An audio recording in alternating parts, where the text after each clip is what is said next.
ಪ್ರೀತಿಯ ವಿದ್ಯಾರ್ಥಿಗಳೇ, ನಾನು ನಿಮ್ಮ ಕನ್ನಡ ಶಿಕ್ಷಕಿ ವತ್ಸಲ ಮೂಲಿಮನಿ. ಈ 9ನೇ ತರಗತಿಗೆ ಸಂಬಂಧಪಟ್ಟಂಥ ಪಠ್ಯಪುಸ್ತಕದಲ್ಲಿ ನಾನು ಇವತ್ತು 3ನೇ ಪದ್ಯವನ್ನು ಹೇಳಬೇಕಂತ ಅಂದ್ಕೊಂಡಿದ್ದೀನಿ. ಅವರು ಮತ್ತು ನಾವು ಅನ್ನುವಂಥದ್ದು. ಇಲ್ಲಿ ಅವರು ಮತ್ತು ನಾವು ಪದ್ಯವನ್ನು ಬರೆದಂಥವ್ರು ಯಾರು ಅಂತ ಹೇಳಿದ್ರೆ ಟಿ ಯಲ್ಲಪ್ಪ ಅಂಥೇಳಿ. ಹಾಗಾಗಿ ನಿಮಗೆ ಈಗಾಗಲೇ ನಾನು 2 ಪಾಠವನ್ನು ಮತ್ತು 1 ಪದ್ಯವನ್ನು ಈಗಾಗಲೇ ಮುಗಿಸಿದ್ದೀನಿ. ಹಾಗಾಗಿ ನಾನು 3ನೇ ಪದ್ಯಕ್ಕೆ ನಾನು ಹೋಗ್ತಾ ಇದ್ದೀನಿ. ಇನ್ನು ಮೊದಲನೇ ಪದ್ಯ ಯಾಕೆ ನೀವು ಹೇಳಿಲ್ಲ ಅಂತ ಕೇಳೋದಾದರೆ, ಮೊದಲನೇ ಪದ್ಯ ಏನಾಗಿದೆ ಅಂದರೆ ನಿಮ್ಮ ಪೋಷಣಿಗಿಲ್ಲ. ಅದು ಅಂದರೆ ಈ ವರ್ಷ ಕೋವಿಡ್-19 ಕೊರೋನಾ ರೋಗದಿಂದ ಈ ಸಲ ನಾವು ಶಾಲೆಗಳನ್ನು ತೆರೆದಿಲ್ಲ. ಆದ್ದರಿಂದ ಎಷ್ಟೋ ಪಾಠಗಳನ್ನು ಶಿಕ್ಷಣ ಇಲಾಖೆಯವರು ಏನು ಮಾಡಿದ್ದಾರೆ, ನಿಮ್ಮ ಪೋಷಣೆಗೆ ಇಟ್ಟಿಲ್ಲ, ಕಟ್ ಮಾಡಿದ್ದಾರೆ. ಸೊ ಹಾಗಾಗಿ ನಾನು ಇವತ್ತು 3ನೇ ಪದ್ಯಕ್ಕೆ ಹೋಗ್ತಾ ಇದ್ದೀನಿ.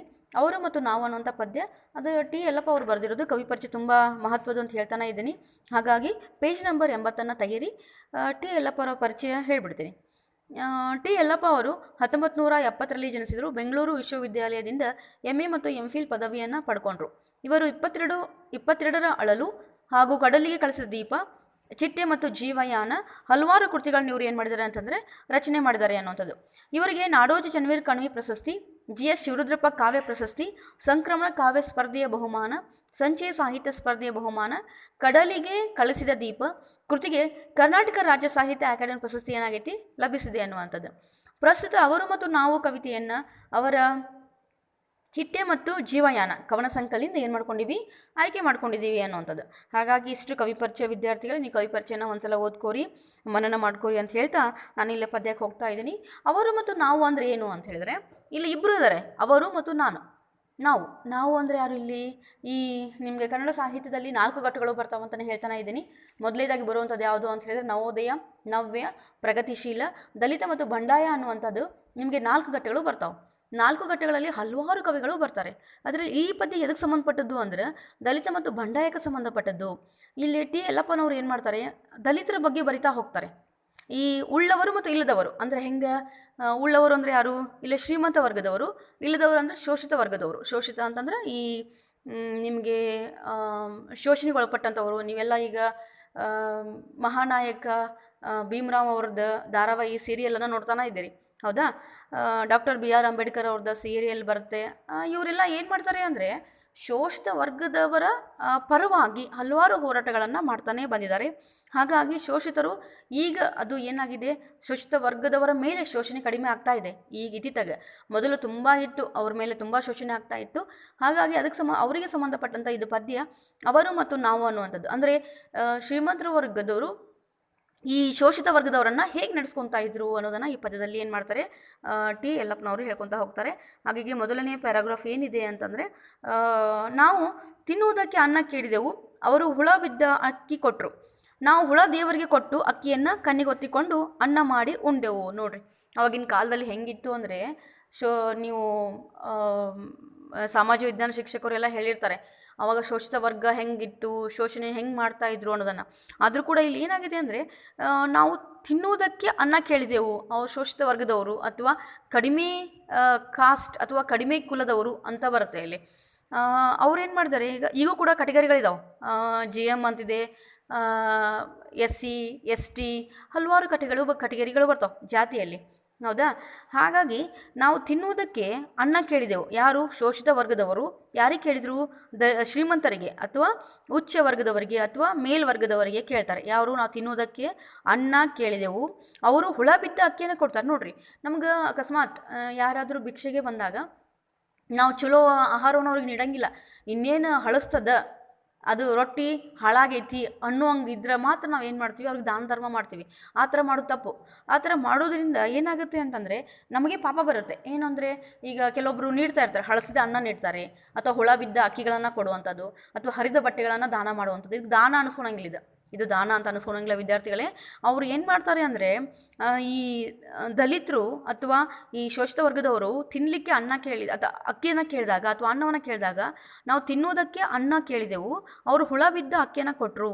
ನಾವು ಹುಳ ದೇವರಿಗೆ ಕೊಟ್ಟು ಅಕ್ಕಿಯನ್ನು ಏನು ಮಾಡಿದ್ವಿ, ಕಣ್ಣಿಗೆತ್ತಿಕೊಂಡು ಅನ್ನ ಮಾಡಿ ಊಟ ಮಾಡಿದ್ವಿ ಅಂತ. ನೋಡ್ರಿ, ಎಷ್ಟು ಈ ಪದ್ಯವನ್ನು ಓದಬೇಕಾದ್ರೆ ನನಗನ್ಸಿದ್ದೇನು ಅಂದರೆ ತುಂಬ ಮನಸ್ಸಿಗೆ ನೋವಾಯಿತು. ಈ ಥರ ಶೋಷಣೆ ಒಳಪಟ್ಟಂಥ ವರ್ಗ ಇತ್ತಾ ಅನ್ನುವಂಥದ್ದು. ಸೊ ಈಗೆಲ್ಲ ಇಲ್ಲ, ಈಗೆಲ್ಲ ಆಲ್ಮೋಸ್ಟ್ ಕಡಿಮೆ ಆಗ್ತಾ ಬಂದಿದೆ ಇದು. ನಾವು ಹುಳ ಬಿದ್ದ ದೇವರಿಗೆ ಕೊಟ್ಟ ಅಕ್ಕಿಯನ್ನು ಕಣ್ಣಿಗೆತ್ತಿಕೊಂಡು ಅನ್ನ ಮಾಡಿ ಊಟ ಮಾಡಿದ್ವಿ ಅಂಥೇಳಿ ದಲಿತ ವರ್ಗದವರು ಹೇಳ್ತಾ ಇದ್ದಾರೆ. ಎರಡನೇ ಪ್ಯಾರಾಗ್ರಾಫ್. ಈಗ ಅವರು ತಿನ್ನುವ ಅನ್ನಕ್ಕೆ ಹುಳ ಬಿದ್ದಿದೆ, ಅವರು ಹುಳಗಳನ್ನು ನಿಷ್ಕಾರುಣ್ಯವಾಗಿ ಕೊಂದು ಬಿಟ್ಟು ಅನ್ನಕ್ಕಾಗಿ ದೇವರಿಗೆ ಕೈ ಚಾಚುತ್ತಿದ್ದಾರೆ. ನೋಡ್ರಿ, ಮಾಡಿದ ಪಾಪ ತಿರುಗಿ ಬರುತ್ತೆ ಅಂತೆ. ಈಗ ನಾನೇನಾದರೂ ಪಾಪ ಮಾಡಿದರೆ ಹೊಳ್ಳಿ ನನಗೆ ಬರುತ್ತೆ ಅದು ಪಾಪ ಸುತ್ಕೊಂಡು ಅಂತ. ಈಗ ಅವರು ತಿನ್ನುವ ಅನ್ನಕ್ಕೆ, ಈಗೇನು ಶ್ರೀಮಂತರು ನಮಗೆ ಅಕ್ಕಿ ಹುಳ ಬಿದ್ದ ಅಕ್ಕಿ ನಮ್ಗೇನು ಕೊಟ್ಟಿದ್ರಲ್ಲ, ಹಂಗೆ ಅವರು ತಿನ್ನುವಂಥ ಅನ್ನಕ್ಕೆ ಹುಳ ಬಿದ್ದೈತಿ. ಅವ್ರು ಏನು ಮಾಡಿದ್ರು, ಶ್ರೀಮಂತ ವರ್ಗದವರು ಕರುಣೆನೇ ಇಲ್ಲ ಅನ್ನೋಂಥ ರೀತಿಯಲ್ಲಿ ಹುಳಗಳನ್ನು ಕೊಂದು ಅನ್ನಕ್ಕಾಗಿ ಏನು ಮಾಡ್ತಾ ಇದ್ದಾರೆ, ದೇವರಿಗೆ ಕೈ ಚಾಚಾಕತ್ಲಿಕತ್ತಾರ ಅನ್ನುವಂಥದ್ದನ್ನು ಸೆಕೆಂಡ್ ಪ್ಯಾರಾಗ್ರಾಫಲ್ಲಿ ಕೊಟ್ಟಿದ್ದಾರೆ. ಸಾಯುವಾಗ ನಾವು ಕುಡಿಯುವುದಕ್ಕೆ ನೀರು ಕೇಳಿದೆವು, ಅವರು ಆಕಾಶದಲ್ಲಿ ನಿಂತು ಪಾತಾಳಕ್ಕೆ ನೀರು ಸುರಿದರು. ಸುರಿದ ನೀರಿನಲ್ಲಿ ನಾವು ದನಿವಾರಿಸಿಕೊಂಡು ಉಳಿದ ನೀರಿನಲ್ಲಿ ಕಣ್ಣೀರನ್ನ ತೊಳೆದುಕೊಂಡೆವು. ನೋಡ್ರಿ, ಎಷ್ಟು ಶೋಷಣೆ ಅಂದರೆ, ನಮಗೆ ನೀರು ಅಡಿಕೆ ಆಗಿದಾಗ ಅಥವಾ ನಾವು ಸಾಯ್ತಾ ಇರ್ತೀನಿ ಅಂದಾಗ ನೀರು ಬಿಡ್ತಾರೆ, ಹೌದಾ. ಸಾಯುವಾಗ ನಾವು ಕುಡಿಯೋದಕ್ಕೆ ನೀರು ಕೇಳಿದ್ವಿ, ಅವ್ರು ಏನು ಮಾಡ್ತಾರೆ, ಆಕಾಶದ ಎತ್ತರಕ್ಕೆ ಅಂದರೆ ಆಕಾಶದಲ್ಲಿ ನಿಂತು ಅಂದರೆ ಅಷ್ಟು ಎತ್ತರಕ್ಕೆ ನಿಂತ್ಕೊಂಡು ಪಾತಾಳ ಅಂದರೆ ಭೂಮಿ, ಪಾತಾಳಕ್ಕೆ ನೀರು ಸುರಿದ್ರು. ಅಂದ್ರೆ ಆಕಾಶದಲ್ಲಿ ನಿಂತ್ಕೊಂಡು ಭೂಮಿಗೆ ನೀರು ಸುರಿಯುವಂಥದ್ದು, ಅಥವಾ ಎತ್ತರವಾದ ಸ್ಥಳದಲ್ಲಿ ನಿಂತ್ಕೊಂಡು ಕೆಳಗೆ ನೀರು ಸುರಿದ್ರು ಅನ್ನುವಂಥದ್ದು. ಆ ಸುರಿದ ನೀರಿನಲ್ಲಿ ನಾವೇನು ಮಾಡಿದ್ವಿ, ದನಿವಾರಿಸಿಕೊಂಡು ಉಳಿದ ನೀರಿನಲ್ಲಿ ಏನು ಮಾಡಿದ್ವಿ, ಕಣ್ಣೀರನ್ನು ತೊಳ್ಕೊಂಡ್ವಿ. ಯಾರು ಹೇಳ್ತಾ ಇದ್ದಾರೆ ಈ ಪ್ಯಾರಾಗ್ರಾಫ್? ಶೋಷಿತ ವರ್ಗದವರು ಹೇಳಲಿಕ್ಕತ್ತಾರ. ಏನು ಅಂದರೆ, ನಾವು ಸಾಯುವಾಗ ಕುಡಿಲಿಕ್ಕೆ ನೀರು ಕೇಳಿದರೆ ಅವ್ರು ಏನು ಮಾಡಿದರು, ಆಕಾಶದಲ್ಲಿ ನಿಂತ್ಕೊಂಡು ಭೂಮಿಗೆ ನೀರು ಸುರಿದ್ರು. ಸಿಕ್ಕಂಥ ನೀರಿನಲ್ಲಿ ನಾವೇನು ಮಾಡ್ಕೊಂಡ್ವಿ, ಕುಡಿದು ದನಿವಾರಿಸಿಕೊಂಡು ಕಣ್ಣೀರನ್ನು ತೊಳ್ಕೊಂಡ್ವಿ ಅನ್ನುವಂಥದ್ದನ್ನು 3ನೇ ಪ್ಯಾರಾಗ್ರಾಫಲ್ಲಿ ಟಿ ಯಲ್ಲಪ್ಪನವರು ಹೇಳ್ತಾ ಇದ್ದಾರೆ ಅನ್ನುವಂಥದ್ದು. ಇನ್ನು 4ನೇ ಪ್ಯಾರಾಗ್ರಾಫ್ನಲ್ಲಿ ಏನಿದೆ, ಈಗ ಅವರಿಗೆ ಸಾಯುವಾಗ ಬಾಯಲ್ಲಿ ನೀರು ಬಿಡುವವರಿಲ್ಲ, ಅವರು ಸಾಕಿ ಸಲುಹಿದ ಮಕ್ಕಳು ಆಕಾಶದಲ್ಲಿ ಹಾರಿ ದೂರ ದೇಶ ಸೇರಿದ್ದಾರೆ, ಅವ್ರ ನೆನಪಿನಲ್ಲೇ ಇವರು ಕಣ್ಣೀರು ಸುರಿಸುತ್ತಾ ಪಾತಾಳಕ್ಕೆ ಇಳಿದು ಹೋಗಿದ್ದಾರೆ. ನೋಡ್ರಿ, ಏನಾಗಿದೆ ಅಂತಂದರೆ, ಈ ಶ್ರೀಮಂತರ ವರ್ಗದವರು ಏನು ಮಾಡ್ತಾರೆ, ತಮ್ಮ ಮಕ್ಕಳನ್ನು ಏನು ಮಾಡ್ತಾರೆ, ಚೆನ್ನಾಗಿ ಓದಿಸಿ ಬೇರೆ ದೇಶಕ್ಕೆ ನೌಕರಿಗಂತ ಕಳಿಸ್ತಾರೆ, ಹೌದಾ, ಜಾಬಿಗಂತ ಕಳಿಸ್ತಾರೆ. ಈಗ ಅವ್ರಿಗೆ ಸಾಯ್ಲಿಕ್ಕತ್ತಾರ, ಹೌದಾ, ಅಪ್ಪ ಅಮ್ಮ ಇಲ್ಲೇ, ಮಕ್ಕಳು ಎಲ್ಲೇ, ಫಾರಿನ್ ಕಂಟ್ರಿಯಲ್ಲಿ. ಹಾಗಾಗಿ ಈಗ ಅವರಿಗೆ ಸಾಯುವಾಗ ಬಾಯಲ್ಲಿ ನೀರು ಬಿಡುವರಿಲ್ಲ. ನೋಡಿ, ಸಾಯ್ಬೇಕಾದ್ರೆ ಕೆಲವೊಂದು ನೀರು ಬಿಟ್ಟರೆ ಮಾತ್ರ ಪ್ರಾಣ ಹಾರ್ತಾ ಇರುತ್ತೆ. ಸೊ ಹಾಗಾಗಿ ನೀರು ಬಿಡುವಂಥವ್ರು ಯಾರೂ ಇಲ್ಲ. ಅವರು ಸಾಕಿ ಸಲುಹಿದ ಮಕ್ಕಳು ಏನು ಮಾಡಿದಾರೆ, ಆಕಾಶದಲ್ಲಿ ಹಾರಿ ದೂರ ದೇಶಕ್ಕೆ ಸೇರಿದ್ದಾರೆ ಅಥವಾ ಹೋಗಿದ್ದಾರೆ. ಅವರ ನೆನಪಿನಲ್ಲೇ ಇವ್ರು ಏನು ಮಾಡ್ಲಿಕ್ಕತ್ತಾರ, ಶ್ರೀಮಂತ ವರ್ಗದವರು ಕಣ್ಣೀರು ಸುರಿಸುತ್ತಾ ಪಾತಾಳಕ್ಕೆ ಇಳಿದು ಹೋಗಿದ್ದಾರೆ. ಪಾತಾಳ ಅಂತಂದರೆ ಈ ಭೂಮಿಗಿಂತ ಕೆಳಗಿರ್ತಕ್ಕಂಥ ಒಂದು ಲೋಕ. ಹಾಗಾಗಿ ಪಾತಾಳಕ್ಕೆ ಭೂಮಿ ಬಿಟ್ಟು ಇನ್ನೂ ತೆಳಗೆ ಹೋಗಿದ್ದಾರೆ ಅನ್ನುವಂಥದ್ದು. ಅಷ್ಟು ಕೊರಗಿ ಅವ್ರ ಮಕ್ಕಳ ಬಗ್ಗೆ ಕೊರಗಿ ಅವ್ರು ಏನು ಮಾಡಿದ್ದಾರೆ, ಪಾತಾಳಕ್ಕೆ ಇಳಿದು ಹೋಗಿದ್ದಾರೆ ಶ್ರೀಮಂತರ ವರ್ಗದವರು ಅನ್ನುವಂಥದ್ದನ್ನು. ಇನ್ನು ಕೊನೆಯ ಪ್ಯಾರಾಗ್ರಾಫ್, ನಮಗೇನಾದರೂ ಕೊಡುತ್ತಲೇ ನಮ್ಮಗಳ ಜೀವ ಮಾನ ಪ್ರಾಣಗಳು ಉಳಿಸಿದ ಅವರ ನಾವು ಶಪಿಸುವುದು ತರವಲ್ಲ. ಮಾನವನೆದೆ ಬರ್ಡೇನಲ್ಲ, ಪ್ರೀತಿ ಪ್ರೇಮಗಳ ದವಸ ತುಂಬಿದ ಕಣಜ, ಹಂಚಿ ಉಟ್ಟುಂಡುವ ಸುಖದ ನಿಜ ತಿಳಿಯಬೇಕಿದೆ ಮನುಜ ಅನ್ನೋದು. ನಮಗೇನಾದರೂ ಕೊಡುತ್ತಲೇ ನಮಗೇನಾದರೂ ಅವ್ರು ಕೊಡ್ತಾನೆ ಇದ್ರು, ಹೌದಾ.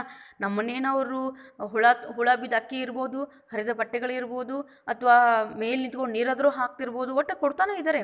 ಕೊಟ್ಟು ಏನು ಮಾಡಿದ್ದಾರೆ ಅವರು, ಜೀವ, ನಮ್ಮ ಮಾನ ಮರ್ಯಾದೆಯನ್ನು ಅಥವಾ ಪ್ರಾಣಗಳನ್ನು ಉಳಿಸಾರ. ಹಾಗಾಗಿ ನಾವು ಅವ್ರಿಗೆ ಶಪ್ಸಾಕತ್ತಿಲ್ಲ. ಶಪ್ಸೋದಂದ್ರೆ ಬೇಯದು, ನಾವೇನು ಅವ್ರಿಗೆ ಶಾಪ ಹಾಕ್ತಿಲ್ಲ. ಮಾನವನ ಎದೆ ಬರ್ಡೇನಲ್ಲ. ನೋಡ್ರಿ, ಮಾನವರು ಈಗ ನೀವು ಏನು ಮನುಷ್ಯರು, ಹೌದಾ. ನಮ್ಮ ಎದೆಯಲ್ಲಿ ಪ್ರೀತಿ ಪ್ರೇಮ ಕರುಣೆ ಅಂತಃಕರಣ ತುಂಬಿಕೊಂಡಿದೆ, ಹೌದಾ. ಎಷ್ಟೋ ಸಲ ನಾವು ಯಾರಾದರೂ ಅನಾಥರನ್ನು ಕಂಡಾಗ ಅಥವಾ ರೋಡ್ನಲ್ಲಿ ಯಾರಾದರೂ ಭಿಕ್ಷುಕರು ಬಿದ್ದು ಹಸಿವಿನಿಂದ ಹೊರಳಾಡ್ತಾ ಇರಬೇಕಾದ್ರೆ ನಾವೇನು ಮಾಡ್ತೀವಿ, ಎಷ್ಟೋ ಸಲ ಅವ್ರಿಗೆ ಊಟವನ್ನು ಕೊಟ್ಟಿದ್ದುಂಟು. ಹಾಗಾಗಿ ನಮ್ಮ ಎದೆ ಅನ್ನುವಂಥದ್ದು ಪ್ರೀತಿ ಪ್ರೇಮಗಳಿಂದ ತುಂಬಿಕೊಂಡಿದೆ, ಹೌದಾ. ನಾವು ಮಾನವನೆದೆ ಬರ್ಡೇನಲ್ಲ. ಬರ್ಡ್ ಅಂದರೆ ಮರುಭೂಮಿ ಏನಲ್ಲ, ಪ್ರೀತಿ ಪ್ರೇಮಗಳ ದವಸ ತುಂಬಿದ ಕಣಜ. ನೋಡ್ರಿ, ಕಣಜ ಅಂದರೆ ಪ್ರೀತಿ ಪ್ರೇಮಗಳ ತುಂಬಿಕೊಂಡಂತಹ ಒಂದು ಕಣಜ ಇದ್ದಂಗೆ. ಹಂಚಿ ಉಟ್ಟುಣ್ಣುವ ಸುಖದ ನಿಜ ತಿಳಿಯಬೇಕಿದೆ ಮನುಜ. ನೋಡ್ರಿ, ನಾವೆಲ್ಲ ಪ್ರೀತಿ ಪ್ರೇಮಗಳನ್ನು ಹಂಚಿ ಊಟ ಮಾಡಿ ಆರಾಮಾಗಿ ಖುಷಿಯಾಗಿರಬೇಕು, ಇದನ್ನು ನೀನು ತಿಳ್ಕೊಬೇಕು ಮನುಜ ಅಂತ. ಈಗ ಶ್ರೀಮಂತರ ವರ್ಗ ಶೋಷಿತ ವರ್ಗವನ್ನು ಅಷ್ಟು ಕೀಳ್ಮಟ್ಟಕ್ಕೆ ಏನು ಕಾಣ್ತಲ್ಲ, ಅದ್ರ ಬದಲು ನೀವು ಮನುಷ್ಯರೇ ನಾವು ಮನುಷ್ಯರು, ನಿಮ್ಮ ಕಡೆ ಹರಿತಕ್ಕಂಥ ರಕ್ತ ಯಾವುದು, ಅದೇ ರಕ್ತ ಹರಿತಾ ಇರುತ್ತೆ.